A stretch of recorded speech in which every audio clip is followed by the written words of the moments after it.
ഈശോ മിശിഹായ്ക്ക് സ്തുതിയായിരിക്കട്ടെ. പ്രിയപ്പെട്ടവരെ, പ്രാർത്ഥിക്കുന്നവർക്ക് എന്തുകൊണ്ടായിരിക്കും സഹനം ഇങ്ങനെ ദൈവം കൊടുത്തുകൊണ്ടേയിരിക്കുന്നത്? ഒരിക്കലെങ്കിലും തോന്നാത്തവരായിട്ട് ആരും ഉണ്ടാവത്തില്ല. നമ്മുടെ പല മേഖലകളിൽ നമ്മൾ ഒറ്റപ്പെടുമ്പോഴൊക്കെ, മറ്റുള്ളവർ നമ്മെ കുറ്റപ്പെടുത്തുമ്പോഴൊക്കെ, സഹനത്തിൻ്റെ നടുവിൽ നിൽക്കുമ്പോഴൊക്കെ സ്വമേധയാ നാം നമ്മോട് തന്നെ പറഞ്ഞിട്ടുണ്ട്, എനിക്ക് മാത്രം എന്തുകൊണ്ടാണ് ഇത്രയധികം സഹനം തരുന്ന ദൈവമേ എന്ന്. എന്തുകൊണ്ടാണ് ദൈവം പ്രാർത്ഥിക്കുന്നവർക്ക് അധികമായിട്ടുള്ള പരീക്ഷണം കൊടുക്കുന്നത്? എന്തുകൊണ്ടാണ് പ്രാർത്ഥിക്കുന്നവർക്ക് ദൈവം അധിക സഹനം കൊടുക്കുന്നത്? ഇന്നത്തെ നമ്മുടെ വിഷയം ഇതാണ് കേട്ടോ. നമുക്കിതിനെക്കുറിച്ചൊന്ന് ചിന്തിക്കാം. നിങ്ങൾക്ക് തോന്നുന്നുണ്ടോ, നമ്മുടെ ജീവിതത്തിൽ നമ്മൾ പ്രാർത്ഥിക്കാൻ തുടങ്ങുമ്പോൾ സഹനം വരുന്നത് ദൈവം നമ്മളെ ഉപേക്ഷിച്ചു എന്നൊരു തോന്നൽ നിങ്ങളുടെയൊക്കെ ഉള്ളിൽ ഉണ്ടായിട്ടുണ്ടോ? അങ്ങനെ ഉണ്ടായിട്ടുണ്ടെങ്കിൽ അത് തീർത്തും തെറ്റിദ്ധാരണ മാത്രമാണ് കേട്ടോ. തികച്ചും യാദൃശികമായിട്ടാണ് നിങ്ങൾക്കത് തോന്നുന്നത്. പ്രിയപ്പെട്ടവരെ, പ്രാർത്ഥിക്കുന്നവർക്ക് അധിക സഹനം നൽകുന്നതിന് ഒരൊറ്റ കാരണം മാത്രമേ ഉള്ളൂ. ദൈവം നിങ്ങളെ തിരഞ്ഞെടുത്തിരിക്കുന്നു എന്നുള്ള ഒരു ഉത്തമ ഉദാഹരണമാണത്.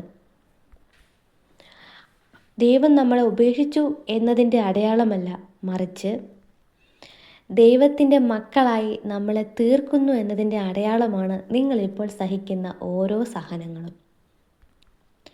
ഒന്നാമതായിട്ട്, സഹനത്തിലൂടെ ദൈവം നമ്മളെ പ്രാർത്ഥനയിലൂടെ വളർത്തുകയാണ് ചെയ്യുന്നത്. ദൈവം നമുക്ക് തരുന്ന പരീക്ഷണങ്ങൾ നമ്മളെ തീർക്കാൻ വേണ്ടിയിട്ടുള്ളതല്ല, മറിച്ച് നമ്മളെ തളർത്താൻ വേണ്ടിയിട്ടുള്ളതുമല്ല. നമ്മളെ ബലപ്പെടുത്തുവാനും ഒരുക്കിയെടുക്കാനും വേണ്ടിയിട്ടാണ് ദൈവം നമുക്ക് സഹനം തരുന്നത്. പ്രാർത്ഥിക്കുക എന്ന് വെച്ചാൽ ദൈവത്തോട് അടുത്ത് നിൽക്കുന്നവർ എന്നതാണ് അതിൻ്റെ അർത്ഥം. അതുകൊണ്ട് തന്നെ ദൈവം അവർക്ക് വലിയ കാര്യങ്ങൾ വിശ്വാസത്തോടെ ചെയ്യാനായിട്ട് സഹനത്തിലൂടെ അവരെ പഠിപ്പിച്ചുകൊണ്ടേയിരിക്കും.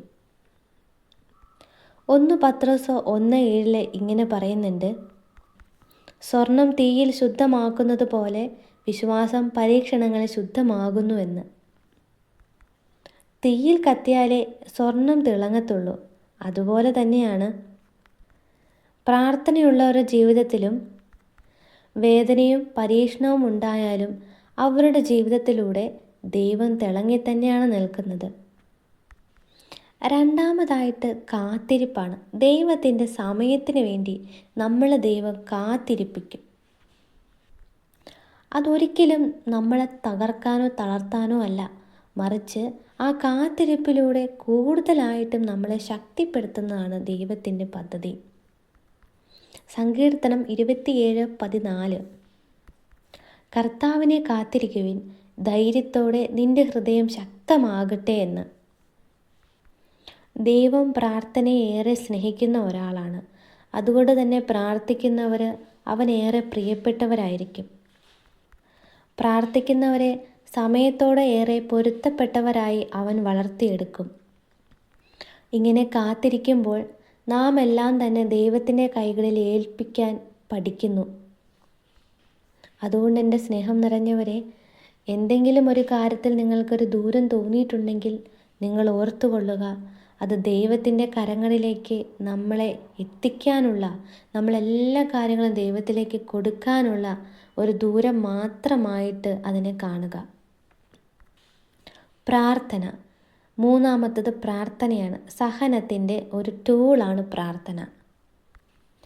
നമ്മൾ പ്രാർത്ഥിക്കുമ്പോൾ പലപ്പോഴും നമുക്ക് ദൈവസാന്നിധ്യം അറിയണമെന്നൊന്നുമില്ല. ചില സമയങ്ങളിൽ നമുക്ക് വളരെയേറെ തന്നെ ഒരു ഒറ്റപ്പെടൽ പ്രാർത്ഥിക്കുന്ന സമയത്ത് ഫീൽ ചെയ്യാറുണ്ട്. അത് നമ്മെ ദൈവം കാണുന്നില്ലെന്നോ കേൾക്കുന്നില്ലെന്നോ അല്ല അതിനർത്ഥം, മറിച്ച് ആ ദൈവത്തിൻ്റെ മൗനം നമ്മളെ സഹിക്കാനുള്ള പാഠം പഠിപ്പിക്കാനാണ് ചില സമയങ്ങളിൽ ദൈവം നമ്മളോട് മിണ്ടാതെ തന്നെ ഇരിക്കുന്നത്.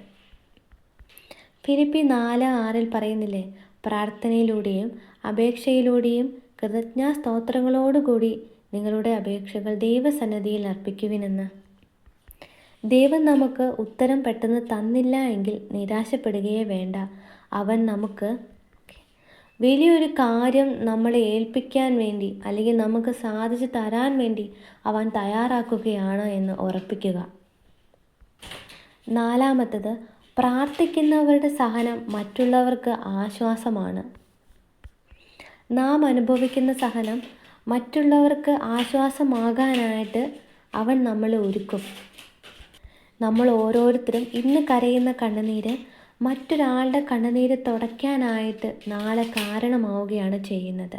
അതുകൊണ്ട് എൻ്റെ പ്രിയപ്പെട്ടവരെ, നിങ്ങൾ ഏത് വിഷയത്തിൽ വേദനിക്കുന്നുവോ ആ വിഷയത്തോട് തന്നെ ബന്ധപ്പെട്ട് ഒരുപാട് പേര് വേദനയോടുകൂടി കണ്ണീരൊഴുക്കുന്നവരുണ്ട്. അതുകൊണ്ട് സാമ്പത്തിക തകർച്ചയാണോ, രോഗബാധിതരാണോ, എന്തുമായിക്കൊള്ളട്ടെ, നിങ്ങൾ ആ വിഷയം വെച്ച് പ്രാർത്ഥിക്കുമ്പോൾ അതേ വിഷയത്തിൽ ദുഃഖം അനുഭവിക്കുന്നവർക്ക് വേണ്ടി നിങ്ങൾ മാധ്യസ്ഥം പ്രാർത്ഥിക്കണം. 2 കൊരിന്ത്യർ 1:4 പറയുന്നുണ്ട്, നാം അനുഭവിക്കുന്ന സങ്കടങ്ങൾ മറ്റുള്ളവരെ ആശ്വസിപ്പിക്കുവാൻ നമ്മെ അവിടുന്ന് സജ്ജമാക്കുന്നുവെന്ന്. അടുത്തതായിട്ട്, ദൈവം സഹനം തന്നവരിൽ വിശ്വാസം അർപ്പിച്ചിട്ടുണ്ട്. ദൈവം വേഗം തന്നെ നിരാശപ്പെടാതെ കാത്തിരിക്കുന്നവരിൽ, സഹനങ്ങളിലും വേദനയിലും പോലും വിശ്വസിക്കുന്നവരിൽ ദൈവത്തിൻ്റെ ശക്തി പ്രകടമാക്കുന്നത് നമുക്ക് കാണാനായിട്ട് സാധിക്കും. ഗലാത്യർ 5:22 ആത്മാവിൻ്റെ ഫലങ്ങളാണ് സ്നേഹം, സന്തോഷം, സമാധാനം, സഹനം, അങ്ങനെ എക്സെട്ര. നമുക്കറിയാം പരിശുദ്ധാത്മാവിൻ്റെ ഫലങ്ങൾ അല്ലേ. അതുകൊണ്ട് പ്രാർത്ഥിക്കുന്നവർക്ക് അധികമായിട്ട് സഹനം ദൈവം കൊടുക്കും. കാരണം അവർ ദൈവത്തിൻ്റെ ആത്മാവിൽ നിറഞ്ഞവരായതുകൊണ്ടാണ്. അതുകൊണ്ട് എൻ്റെ പ്രിയപ്പെട്ടവരെ, പ്രാർത്ഥിക്കുന്നവർ ഒരിക്കലും തോൽക്കത്തില്ല എന്ന് മനസ്സിലാക്കുക. അവൻ ഓരോ മൗനത്തിലും ദൈവത്തിൻ്റെ ഉത്തരം കാത്തിരിക്കുകയാണ്. നമുക്ക് പ്രാർത്ഥിക്കാം.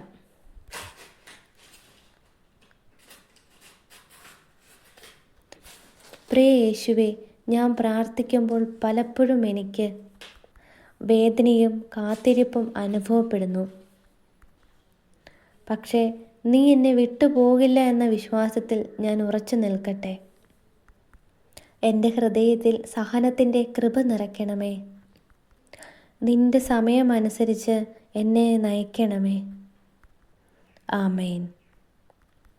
പ്രിയപ്പെട്ടവരെ, നിങ്ങളുടെ കണ്ണുനീര് ദൈവത്തിൻ്റെ കരങ്ങളിൽ മുത്തുകളാണ്. അതുകൊണ്ട് ഒരിക്കൽ പോലും പ്രാർത്ഥിക്കുന്നവർക്ക് അധിക സഹനം വരുമ്പോൾ ഓർക്കുക, ആ കണ്ണുനീര് പാഴായി പോകാൻ വേണ്ടിയിട്ടല്ല, വിലപിടിപ്പുള്ള മുത്തുകളാക്കി മാറ്റാൻ വേണ്ടിയിട്ടാണ് ദൈവം നമുക്ക് ഓരോ സഹനങ്ങളും തരുന്നതെന്ന് ചിന്തിക്കണം. അതിനെ പഴിചാരുകയോ കുറ്റപ്പെടുത്തുകയോ ചെയ്യരുത്. സഹനത്തിൻ്റെ വിലപ്പെട്ട മുത്തുകളാക്കി ദൈവം അതിനെ മാറ്റും. നിങ്ങളുടെ ഓരോരുത്തരുടെ വേദനയിലും ദൈവത്തിൻ്റെ കരുതലും സ്നേഹവും എപ്പോഴും ഉണ്ടാവട്ടെ. ഞാനും പ്രാർത്ഥിക്കുന്നു. ദൈവം അനുഗ്രഹിക്കട്ടെ.